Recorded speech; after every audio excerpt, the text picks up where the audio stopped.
إذاعة إرنا تأتيكم برامجنا في أيام الاثنين والأربعاء والجمعة من كل أسبوع على نفس هذا التوقيت على الموجة القصيرة بطول 25 مترا. كما يمكنكم متابعة بثنا على القمر الصناعي نايل سات على التردد 11678 على الاستقطاب الرأسي. إذاعة إرنا الدولية إذاعة إريترية مستقلة يشرف عليها صحفيون إريتريون مستقلون، ويأتيكم بثها من باريس. مستمعي الكرام، طبتم وطابت أوقاتكم أينما كنتم وحيثما يوصلكم بثنا لهذا اليوم الأربعاء الموافق 18 من سبتمبر عام 2024. كالمعتاد دائما وأبدا مستمعي الكرام، نبتدئ البرنامج العربي بنشرة الأخبار، ثم بعد ذلك نقدم لكم الجزء الأول من حلقة خاصة عن الذكرى 23 لاعتقال الصحفيين وإغلاق الصحافة الخاصة في إريتريا، والتي نستضيف فيها السيد محمد علي إيمان الصحفي السابق بجريدة إريتريا الحديثة، على أن نستكمل وإياكم الجزء الثاني من اللقاء في الحلقة القادمة بمشيئة الله. وقتا طيبا نرجوه لكم مستمعي الكرام مع متابعة فقرات برامجنا لهذا اليوم.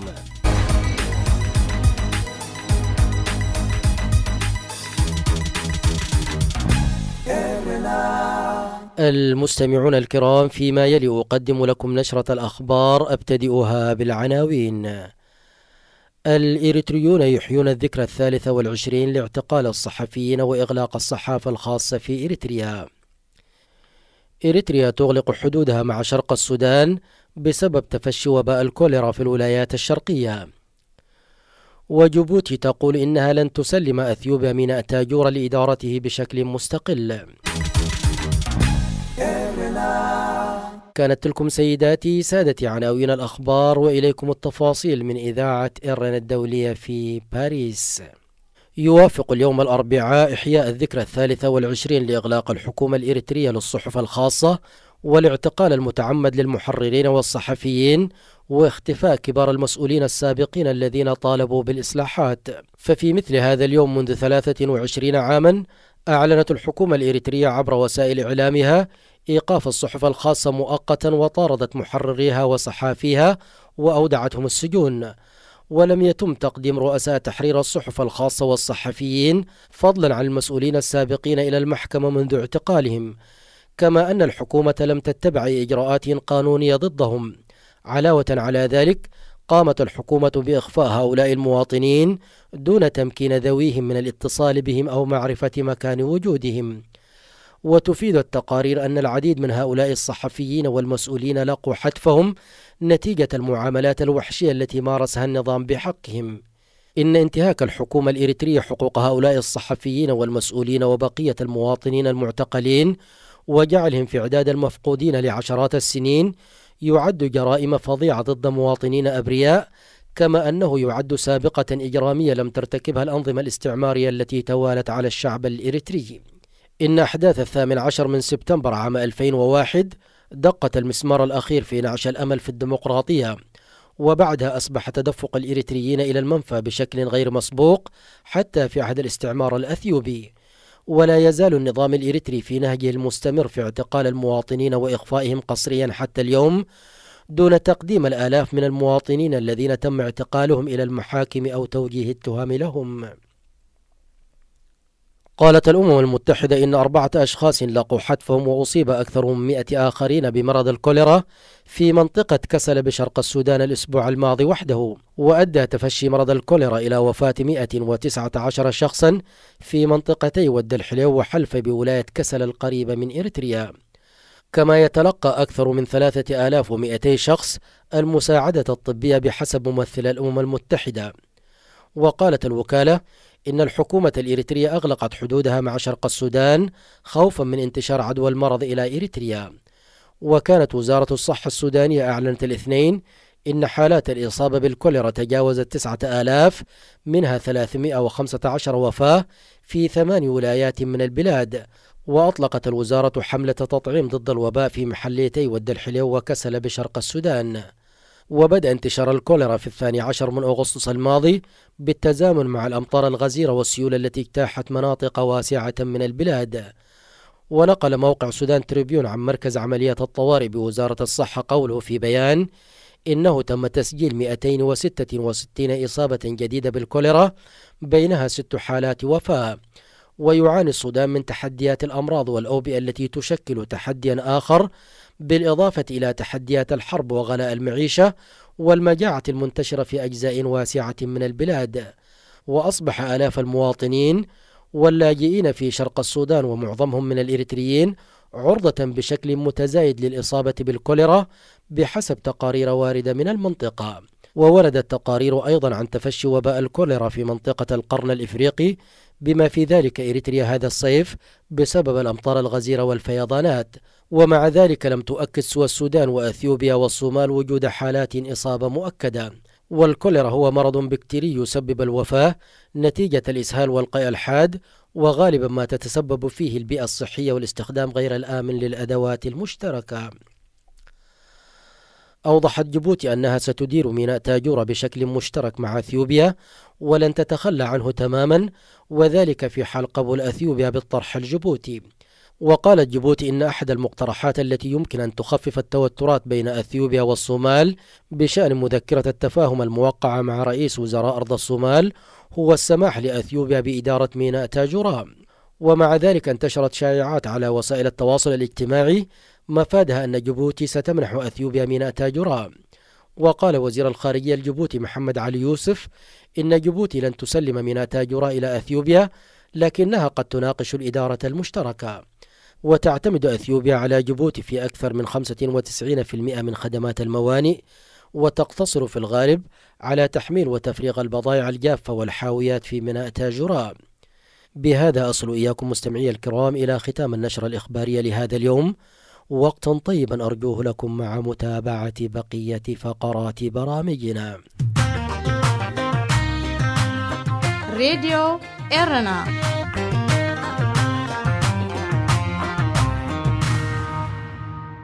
مستمعي الكرام، كما أشرنا في بداية البرنامج، تتابعون فيما يلي حلقة خاصة بمناسبة الذكرى 23 لاعتقال الصحفيين وإغلاق الصحافة الخاصة في إريتريا، والذي يوافق اليوم 18 من سبتمبر. ونستضيف في حلقة اليوم السيد محمد علي إيمان، الصحفي السابق بجريدة إريتريا الحديثة، في الجزء الأول من هذا اللقاء، على أن نستكمل وإياكم الجزء الثاني في الحلقة القادمة بمشيئة الله. إذاعة إيرينا، صوت مستقل لإريتريا. مستمعي الكرام ومستمعات الكريمات، يسعدنا في هذا اليوم أن نلتقي بكم في حلقة خاصة بمناسبة الذكرى 23 لاعتقال الصحفيين وإغلاق الصحافة الخاصة في إريتريا، والذي يوافق 18 من سبتمبر من كل عام. فقد حدثت هذه الحادثة الأليمة في 18 من سبتمبر عام 2001، ونحن اليوم في ذكراها 23. ويسعدنا أن يكون ضيفنا الأستاذ محمد علي إيمان، الصحفي السابق في صحيفة إريتريا الحديثة. نلتقيه اليوم لنناقش معه حال الصحافة والصحفيين ومستقبل الصحافة في إريتريا، لكونه شاهد عصر على زمانه. فأسعد في هذه اللحظات الكريمات مستمعي الكرام أن ألتقي بالصحفي والإعلامي محمد علي إيمان. أستاذ محمد علي إيمان، أهلا ومرحبا بك في إذاعتك، إذاعة إيرنا الدولية. وبادئ ذي بدء، نرجو إعطاء المستمع والمستمعة الكريمة نبذة عن محمد علي إيمان ليكون مدخلنا إلى هذا اللقاء. وأنا بدوري سعيد أن ألتقيك ومستمعيك الكرام في إذاعة إيرنا الدولية. باختصار شديد، أنا اسمي محمد علي إيمان، عملت في وزارة الإعلام الأريترية من العام 93 إلى العام 2012. محمد علي إيمان باختصار هو مواطن أريتري بسيط. درست المرحلة الابتدائية، كنت أيضا في جامعة القرويين في المملكة المغربية، ومن ثم في 93 بعد التحرير دخلت أريتريا كبقية العائدين إلى أرض الوطن بعد التحرير. شكرا جزيلا الأستاذ محمد علي.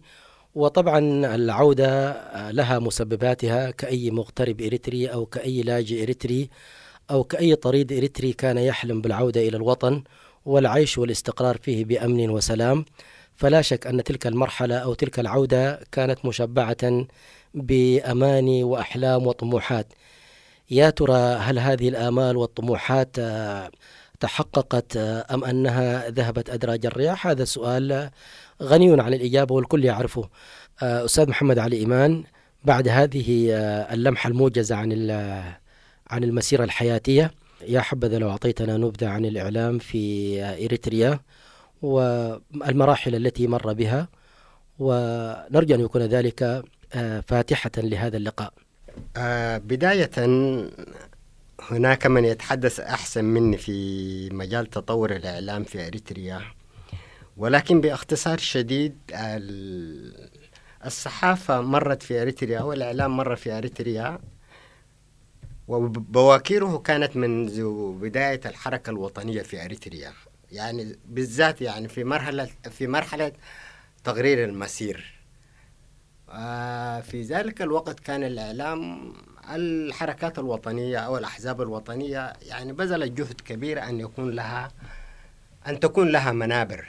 فكانت يعني صحف، حوالي 7 صحف أو 8، أكثر من 7 إصدارا، ومن ضمنها صوت الرابطة الإسلامية وبريد الإمبراطور في أحد الفيدرالية والمنار، وهذا على سبيل المثال. ولكن يعني هذه الأشياء كلها كانت تواجه ببعض العقبات، من تمويل، من إمكانيات، مثلا يعني مقدرات صحفية، لأنه التعليم في إريتريا لم يكن بهذا المستوى، نتيجة لأنه المستعمر الإيطالي لم يكن في مراحله بالنسبة لتطوير التعليم، لم يكن في إريتريا أي تطوير للتعليم في العهد الإيطالي. الإيطاليين كانوا يهتموا بمجال التنمية ومصالحهم ومصالح المستعمرين دائما هكذا. في العهد الإنجليزي أيضا فترة عسكرية هي وفترة انتقالية، فما حدثت فيها يعني نقلة في مجال التعليم. ولهذا الكادر الإعلامي أو الكادر الأريتري، يعني حتى من ضمن الإشكاليات اللي كانت موجودة أن أريتريا لا تستطيع أن تأخذ استقلالا، نسبة لأنه ما كان هناك يعني كادر متعلم يقدر أن يدير الدولة. ولكن مع هذا كله في فترة العهد الإنجليزي كان هناك التعليم شوية قد تحسن، ومع هذا كله لم يعطي فرصة لتطور الصحافة في عهد الفيدرالي، إضافة إلى الملاحقات اللي كانت موجودة من الكماندو والشفتة اللي كان يتابع الوطنيين يعني، وكان في مضايقات جدا في فترة الفيدرالية. لكن بعد الكفاح، انطلاقة الكفاح المسلح، طبعا هذا كله انتهى بعد انتهاء الفيدرالية وانطلاق الكفاح المسلح. ما يسمى بالصحافة انتهى في إريتريا، وكل الأحرار وكل المواطنين وكل الزعامات التجأت إلى الخارج، يعني اللجوء اللي حصل في الفترة هذه. في فترة الكفاح المسلح كانت هناك بعض الإصدارات، من ضمنها سبتمبر كانت تصدرها جبهة تحرير إريتريا، وبعد الصحف المقالات اللي كان تكتب حول الثورة الإريترية، وبالتالي ما نقدر نسميها فترة يعني بتاع ازدهار إعلامي، ولا نقدر نتحدث فيها عن أنه هناك كان في إعلام.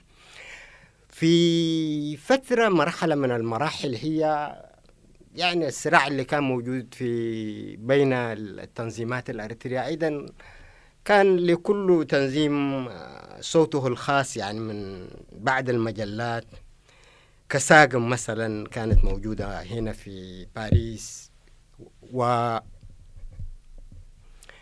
ومجلة ساقم وغيرها. لكن الشيء المهم النقلة اللي حصلت في فترة الكفاح المسلح اللي هي تأسيس صوت الجماهير في منطقة الشابايت في الساحل الشمالي. هذه الصوت كان الصدى الذي ينقل أحداث المعارك في داخل أريتريا، و يعني كنا نستمع إليه بلهفة شديدة جدا يعني في منافينا ومناطق لجوءنا. فالأريتريين كان يتهافتوا في ساعة لحظة الأخبار أن يستمعوا لصوت الجماهير الأريترية التي كانت تبث من الساحل الشمالي. وهذه يعني كان للأمانة في ذلك الوقت يعني كانت في مصداقية، والإعلام بدأ في هذا الوقت. يعني الجبهة الشعبية قدرت أن تطور الإعلام في ذلك الفترة، وكان في مصورين قدروا يرصدوا حتى مثلا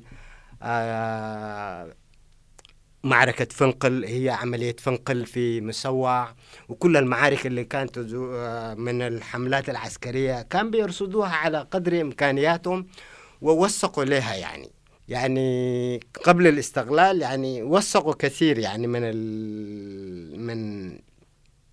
من المعارك، ناوزئز وغيرها، من فنقل، تحرير مسوع، وكثير من المعارك يعني.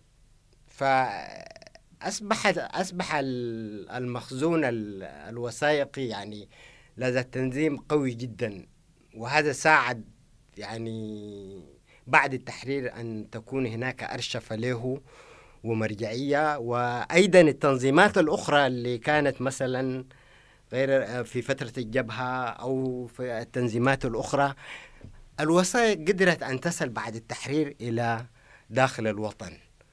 ومن هنا بدأت عملية وضع اللبنة الأولى للإعلام الأريتري. معنى ذلك أنه بعد دخول الوثائق وتجميعها بدأت عملية التكوين الأول للصحافة في إريتريا. هذا ما تقصده سيد محمد علي، أليس كذلك؟ ما أقصده هو دخول هذا الوثائق ساعد كثير يعني أنه تجد المعلومة، وبدأ تأسيس الإعلام من 91 بدأوا يعني أسسوا التلفزيون، وصوت الجماهير أصلا جات قوية، وكان فيها صحفيين مناضلين يعني، وحتى قسم التصوير والتوثيق كان موجود في الميدان، وانتقل بنفس المعدات بتاعته والإمكانيات البسيطة اللي كان عنده، وبدأ تأسيس الإعلام من 91 يعني في داخل أريتريا.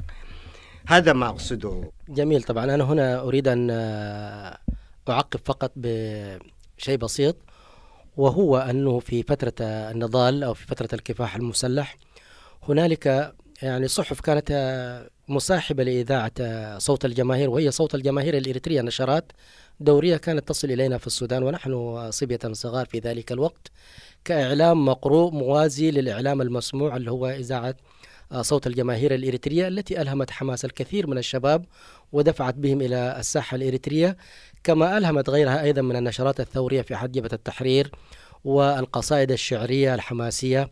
وهنا أتذكر الشاعر الراحل أحمد سعد وقصيدته المشهورة التي تغنى بها جل الفنانين الإريتريين في فترة الكفاح المسلح، والتي يقول فيها الويل للجبار من غضبة الثوار.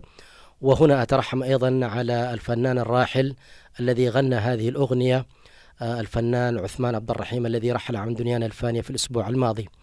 أستاذ محمد علي إيمان، يا حبذا فيما يلي لو أعطيتنا نبذة مركزة أو جرعة كافية عما مرت به الصحافة منذ تكوينها في إريتريا بعد الاستقلال، وحتى فترة وجودك في إريتريا أو انتقالك من إريتريا. أستاذ محمد علي إيمان، يا حبذا لو أشرت فيما يلي بشكل عميق إلى ما مرت به الصحافة أو الإعلام الإريتري منذ بواكير الاستغلال وحتى خروجك من إريتريا في العام 2012. ويا ليت ويا حبذا أيضا لو عرجت بنا قليلا على الأسباب التي أدت إلى خروج لو عرجت بنا قليلا إلى الأسباب التي أدت إلى خروج العشرات من الصحفيين من إريتريا مثلهم ومثل غيرهم نتيجة للضغوطات التي مورست عليهم. هذا السؤال سؤال طويل هو وعميق هو، لا أستطيع في هذه اللحظات الوجيزة أن أعطيه حقه في الإجابة، ولكن بقدر ما تستطيع ولكن بقدر المستطاع أستطيع القول إنه بعد التحرير حصلت نقلة في الإعلام الأريتري بالإمكانيات المحدودة اللي كانت متوفرة، وهي صدور الصحف الأريترية اللي هي كانت تابعة لوزارة التعليم، لوزارة الإعلام عفوا في ذلك الوقت، وهي أريتريا الحديثة باللغة العربية وحداث أريتريا باللغة التجرينية، إضافة إلى مجلة الاتحاد الوطني للشباب وطلبة أريتريا. بالإضافة إلى ذلك بعد الإصدارات اللي كانت تصدرها يعني بعد الوزارات وأيضا الاتحادات كاتحاد المرأة الأريتريا، وأيضا الجبهة الشعبية كان عندها أيضا مجلة الأمانة، وهي يسموها بالتجرين حدري اللي هي مجلة الأمانة. هذه الوسائل اللي كانت موجودة، يعني الصحف اللي كانت موجودة، إضافة طبعا إلى صوت الجماهير الأريتريا اللي هي جاءت حتى من الميدان واستمرت كما هي بأقسامها. كان فيها القسم التجري، وكان فيها التجرينية، وكان فيها القسم العربي. فيما بعد أدخل فيها الساهو والعفر والبلين وغيرها من والتجرة أيضا. والتجرة أيضا. التجرة كانت موجودة من البداية، يعني كانت موجودة من الميدان، التجرينية والعربي، والتجرة كان موجودات من الميدان. في هذه الفترة أيضا يعني كان في تطور، يعني وكنا مستبشرين يعني خيرا، لأنه صراحة بداية التحرير دائما الفرحة الأولى يعني تضعك أنك أنت تأمل آمال كبيرة. وفجر التحرير أنا لم أكن خريجا، يعني كنت تقريبا في السنة الثانية ولا في السنة الثالثة، يعني كنا نقول متى نكمل حتى ندخل البلاد. وأيضا كل الطلاب اللي كانوا موجودين في دول المهجر، وسواء كان في الشرق الأوسط، يعني غالبية الأريتريين كانوا في جامعات الشرق الأوسطية في البلدان العربية، وقليلين منهم كانوا مثلا في أوروبا وغيرها من المناطق، يعني من الدول. صراحة دخول الكميات الكبيرة من الطلاب الدارسين في البلدان العربية، في أوروبا، في أمريكا، هذه يعني إضافة إلى الكادر اللي كان في الميدان، يعني بدأت الحياة في كل المؤسسات بتاع الدولة يعني تمشي بخطوات يعني حسيسة. 93 طبعا اجري مسألة الاستفتاء، وهنا يعني الإعلام كان له دور كبير جدا، يعني على عكس هذه حتى في مشاركته وتوعيته للمواطن، وكيف أنه حتى اللي كانوا موجودين في دول المهجر في السودان حدث فيها الاستفتاء أيضا. فالإعلام كان يلعب دور كبير في توعية الجماهير وعقد الاجتماعات سواء كان في الداخل أو الخارج، بحيث أنه المواطن يسهم في مسألة الاستفتاء. ولعب الإعلام بالإمكانيات البسيطة اللي كانت عنده يعني دور كبير يعني. هذا الوضع استمر تقريبا لغاية 94 95 96. يعني في 96 يعني كان أيضا الصحف الخاصة كانت موجودة يعني، حدث نقلة في إصدار الصحف الخاصة بالذات، يعني في العوام 95 و96 يعني بكثرة. دعنا الأستاذ محمد علي نناقش هذه الجزئية بشكل أعمق بعد فاصل قصير. مستمعي الكرام ومستمعات الكريمات، ما زلتم تستمعون إلى حلقة خاصة حول اعتقال الصحفيين وإغلاق الصحافة الحرة في إريتريا بمناسبة الذكرى 23 لاعتقال الصحفيين الإريتريين وإغلاق الصحافة الخاصة في إريتريا. هذه إذاعة إرنا. كنا توقفنا قبل الفاصل في النهضة التي حصلت في الإعلام الإريتري، والتي كانت نتيجة للتزاوج بين الخبرات العملية للإعلاميين في الميدان وبين الخبرات العلمية التي دخلت إريتريا من الخارج، وتزاوج هاتين الخبرتين أدتا في نهاية المطاف إلى ظهور إعلام إريتري بميزة أو لونية جديدة لم تكن معروفة من قبل إبان الثورة الإريترية. هذه اللونية أدت إلى بروز الصحافة الخاصة كما تفضلت الأستاذ محمد علي. فنريد منك في هذه اللحظات يعني أن تحدثنا عن بروز هذه الصحافة الخاصة وعن الإخفاقات التي واكبت هذه الصحافة فيما بعد، ولك الميكروفون. هو كما ذكرنا أستاذي الصحافة في أريتريا أو الإعلام بصفة عامة يعني لغاية 95-96 يعني كان مشى بطريقة يعني سلسة جدا وتناقم يعني في كل المجالات. بالنسبة للصحافة الخاصة تقريبا هي بدأت منذ بداية الاستغلال يعني، وزي ما قلت كان في تناقم يعني بين الإعلام الرسمي والصحافة المستقلة.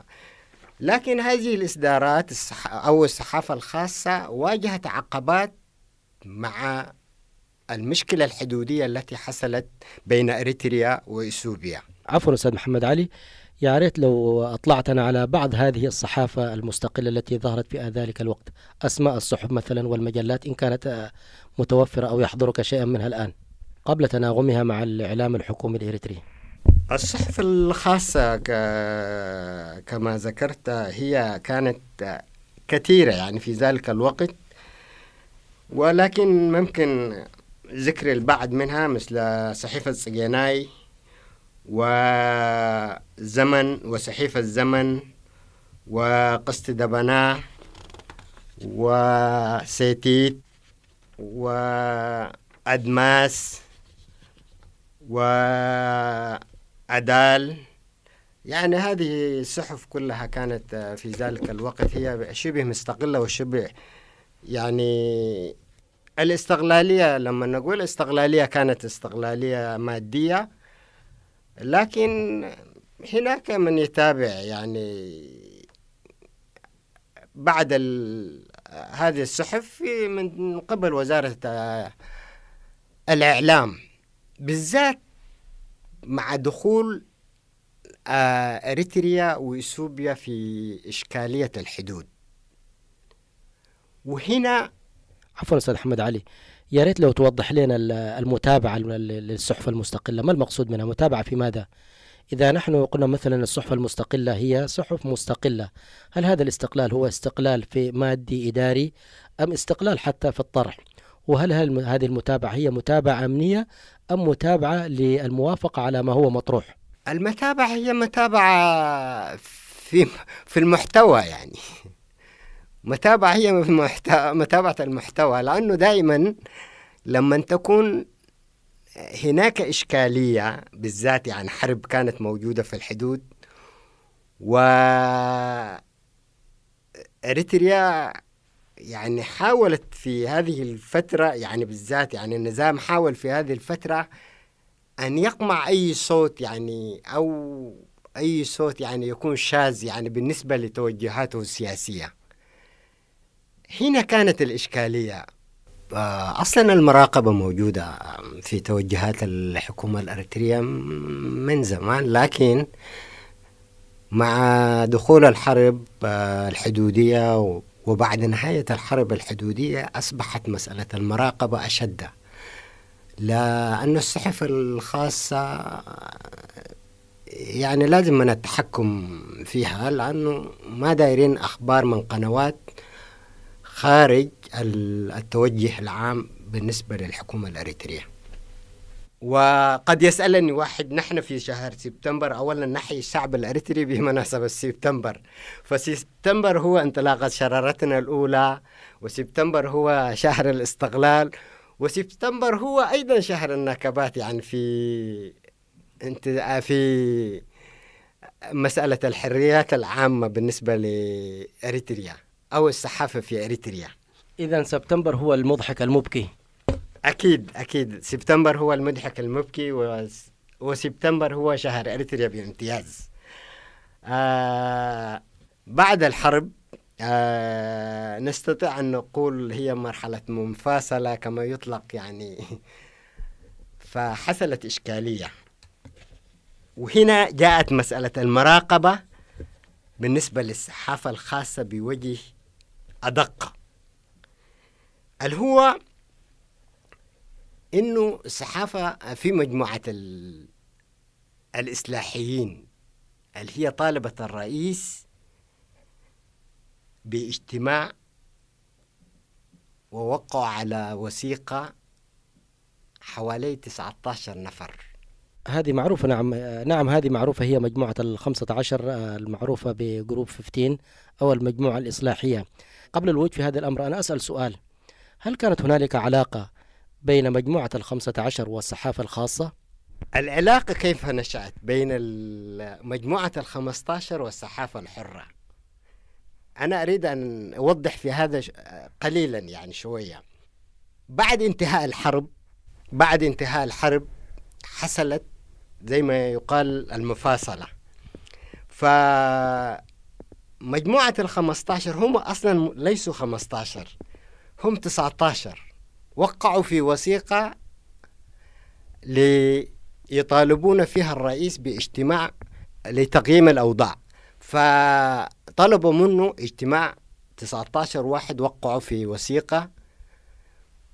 ففي هذه اللحظة كانت هناك يعني مجموعة جبهة شعبية عقدت اجتماعات للمواطنين تقول فيهم انه الجماعة ديل خاينين وهكذا، يعني المهم التعبئة العامة. من هؤلاء 19 4 تراجع عن التوقيع بتاعتهم.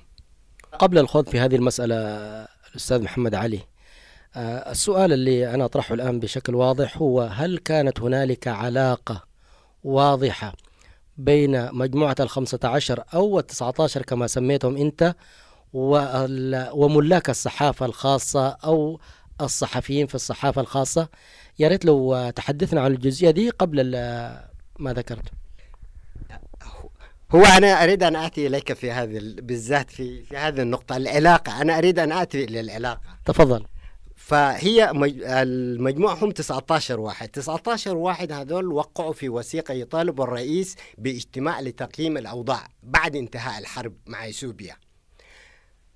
الرئيس رفض لهم واعتبرهم هؤلاء خونة، وأصبحوا يعبوا الشعب في اجتماعات. الحزب أصبح يعبي الشعب إنه هؤلاء خونة. 4 منهم تراجعوا، و4 أصلا كانوا خارج الوطن. 11 واحد 4 تراجعوا عن توقيعهم، فضلوا 15. 4 منهم كانوا خارج الوطن، 11 دخلوا المعتقل، يعني تم اعتقالهم. قبل الاعتقال الإعلام الرسمي امتنع عن، بالذات وزارة الإعلام امتنعت إنه يعني التصريحات بتاعتهم تنشر، يعني منعت النشر لمجموعة ال15. أيوة، يعني التصريحات اللي كانوا يقدموها للصحافة الخاصة. هنا نشأت العلاقة. إذن كان الملاذ الوحيد هي الصحافة الخاصة لمجموعة ال15، وهنا نشأت العلاقة التي كانت هي سببا في الاعتقالات. أيوة، هنا في هذه اللحظة حصلت إيش؟ حصلت عملية إيش؟ يلتجئوا لوين؟ إعلام خارجي ما في، إعلام داخلي مع رئاسات الحرب. حتى الصحافة الدولية ما كانت متابعتها دقيقة بالنسبة لأريتريا. فكان اللي يلتجئوا إليه اللي هو الصحافة الخاصة. وهنا نشأت العلاقة بين الصحافة الخاصة والمجموعة 15 ما يطلق عليهم هم 19، لكن كما ذكرت انسحبوا منهم 4 وفضلوا 15. 4 كانوا خارج الوطن وال11 تم اعتقالهم.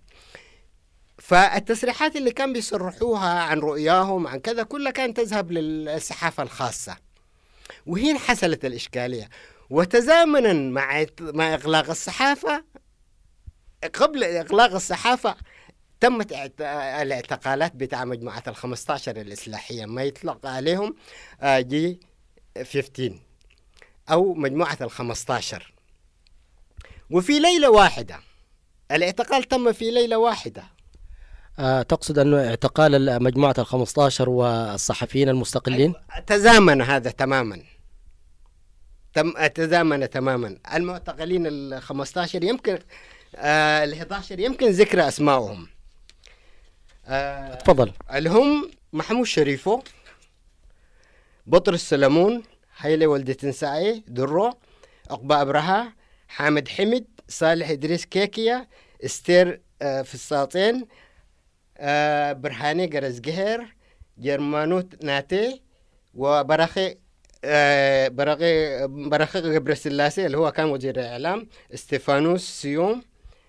هؤلاء تم اعتقالهم 11 شخص.